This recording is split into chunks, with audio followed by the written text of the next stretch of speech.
जय हिंद, जय भारत। आप देख रहे हैं जय भारत मीडिया, जहां हम बनते हैं जनता की आवाज़। आप देख सकते हैं आज एक ये खबर जिसमें कि कुछ महिलाएं पुरुषों के साथ मिलकर के आई हैं, छेनी हथौड़ा लेकर के एक मकान पर कब्जा करने के लिए। और ये मकान भी कोई आम मकान नहीं है, विवादित मकान बताया जा रहा है, विवादित प्रॉपर्टी बताई जा रही है।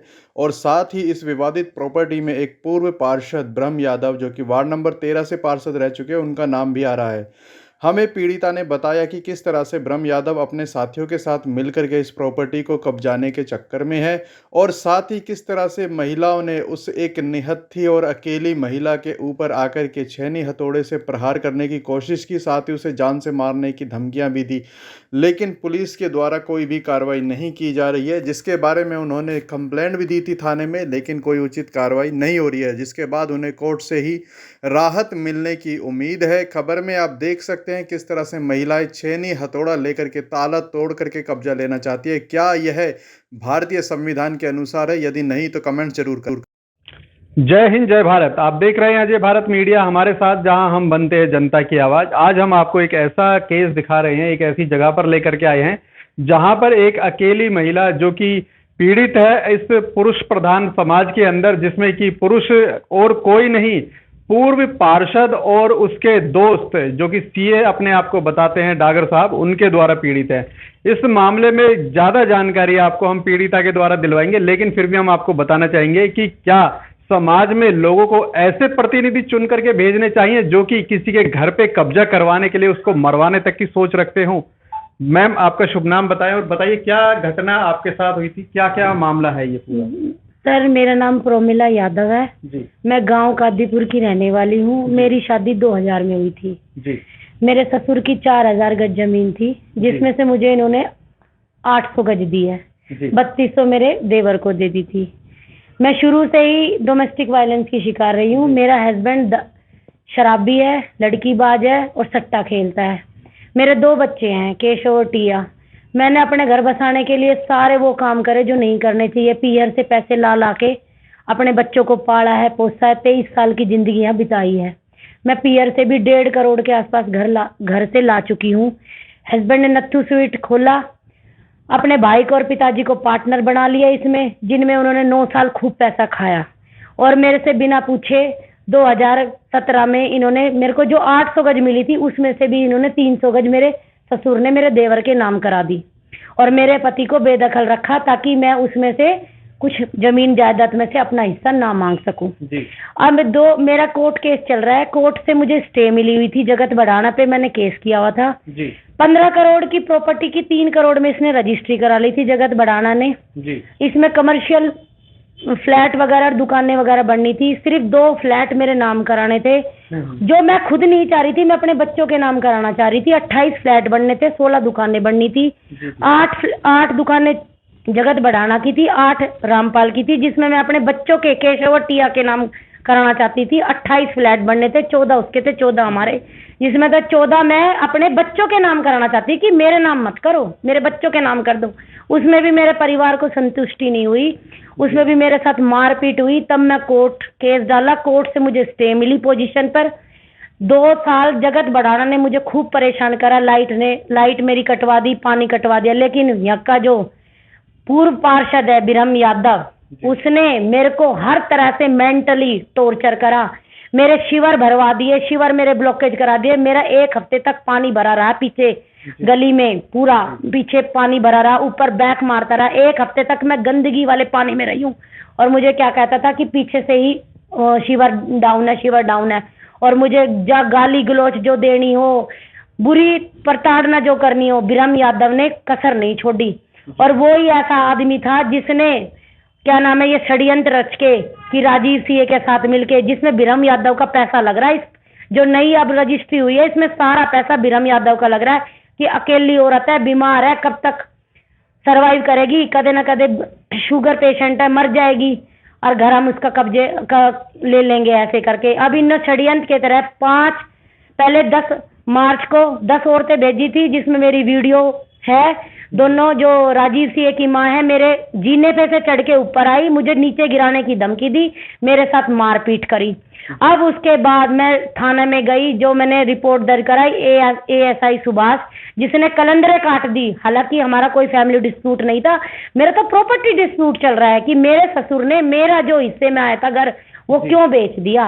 अगर कोई प्रॉब्लम हुई थी तो मुझे बताते ना, ये थोड़ी है कि 24 साल बाद बहू को घर से निकाल देंगे, वंश चलवा लिया, अपने 2 बच्चे पैदा करवा लिए। आज मैं 24 साल की उम्र में, अब मैं कहाँ जाऊं, मेरा कहाँ ठिकाना, मेरा तो यही घर है। मेरे पिताजी आज है नहीं, मेरी माँ भी बेचारी 70 साल की हार्ट पेशेंट है। इन्होंने मेरे को ना हर तरह से मेंटली टॉर्चर कर रखा है, शारीरिक रूप से मानसिक रूप से पीड़ित कर रखा है जी। अब ये 5 अप्रैल को राजीव सीए 25-30 औरतें मुंह पे कपड़ा बांध के आई हैं। 10-12 आदमी थे, लेकिन वो बाहर रहे, वीडियो बनाने लग रहे थे। मेरे कैमरे लगे हुए हैं घर में, जिसमें कैमरे में स्पष्ट दिखाई हुआ है कि 10 औरतें मेरे साथ चिपट रही है, मारपीट हुई है। हालांकि मैंने 112 पे कॉल करी, लेकिन पुलिस भी आधे घंटे लेट आई है। जब सारा काम बिगड़ गया, मेरे साथ मारपीट होली, गाली गलौच हो लिया, मेरे देवर ने और सास ने छुट के मेरे को गालियां गलौच की। हालांकि उनका तो मतलब ही नहीं बनता था, वो तो आ ही नहीं सकते थे, लेकिन मेरे देवर और मेरी सास इसलिए लेके आई है उनको कि तुम लोगों से घर खाली नहीं होगा, हम कराएंगे तुमसे। तो इनके षड्यंत्र के तहत ये मेरे घर आई थी, और आज भी मेरी कोर्ट पे पोजीशन पे स्टे है।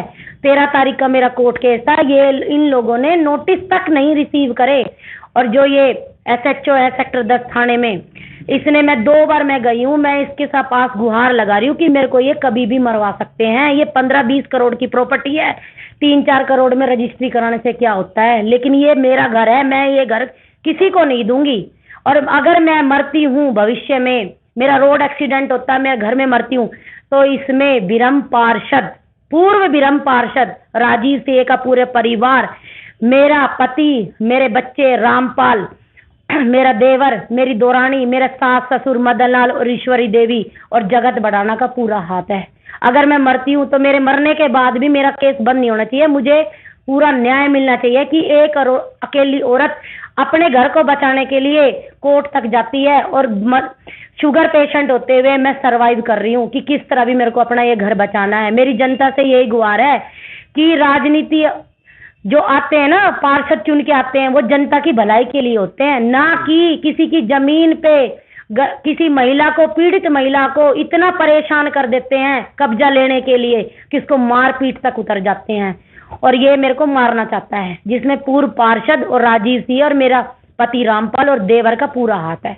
मैं सब आप लोगों से विनती करके यही दरखास्त लगा रही हूँ कि मेरे साथ न्याय करा जाए, और आगे किसी और औरत के साथ ऐसा गलत बर्ताव ना हो। वो भी पीड़ित है ना, तो उसका समाज, गांव में रहने वाले लोग, जनता साथ दे, और भविष्य में ऐसे पार्षदों को ना टिकट मिले और ना ही ये जीत के आए, अगर जनता अपनी भलाई चाहती है तो।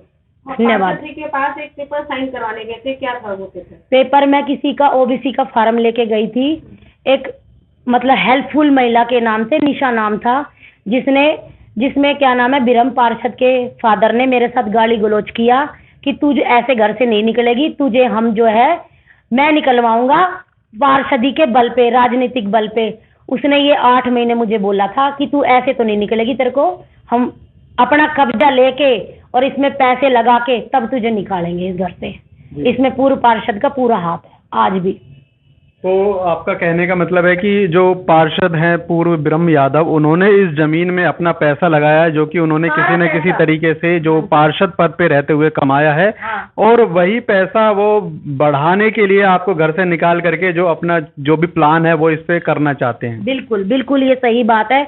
उसने अपने राजनीति में जो 4 साल 5 साल में काला धन जो कमाया है गलत तरीके से, वो उस धन का प्रयोग जो है किसी पीड़ित महिला का जो कोर्ट केस चल रहा है, अपने राजनीति बल से उस पर कब्जा लेना चाह रहा है और मारने की पूरी तरह से कोशिश कर रहा है। मेरे पीछे से भी मेरे साथ गाली गलौज करता है। उसके जो वर्कर है मेरे यहाँ पर गंदी गंदी गालियां दे के जाती है। मेरा लाइट कटवा देता है, कभी पानी कटवा देता है, कभी बिजली कटवा देता है, कभी शिवर ब्लॉकेज कराता है। हर तरह से उसने मेरे को प्रताड़ित कर रखा है, और मेरे परिवार वालों से मिलके अब ये पूरी तरह से षड्यंत्र रच रहा है।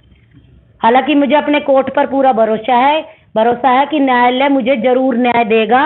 ऐसे राजनीति बल पे आप किसी से कब्जा नहीं ले सकते। मैं भी अकेली औरत हूँ और अपने दम पर लड़ाई लड़ रही हूँ। मैं इसको मुंह तोड़ जवाब दूंगी, कानून की तरफ से दूंगी कि एक कानून भी आज के भारतवर्ष में सर्वोपरि न्यायालय है। अगर हमें कहीं न्याय नहीं मिलता तो न्यायालय में हमें न्याय मिलेगा। ये वाले बात कहना चाहती हूँ। बहुत बहुत धन्यवाद मैम आपका हमसे बात करने के लिए। तो देखा आपने कि किस तरह से पार्षद ब्रह्म यादव का नाम इस केस के अंदर आ रहा है, और आए भी क्यों ना, क्योंकि उनका पैसा कहीं ना कहीं किसी न किसी तरीके से, जैसे कि इन्होंने बताया कि लगा हुआ है, जिसको वो कई गुना बढ़ाना चाहते हैं, क्योंकि ये प्राइम लोकेशन की प्राइम प्रॉपर्टी है और इसका जो पैसा होगा वो आगे कई गुना बढ़ करके उनको रिटर्न वापस मिलेगा।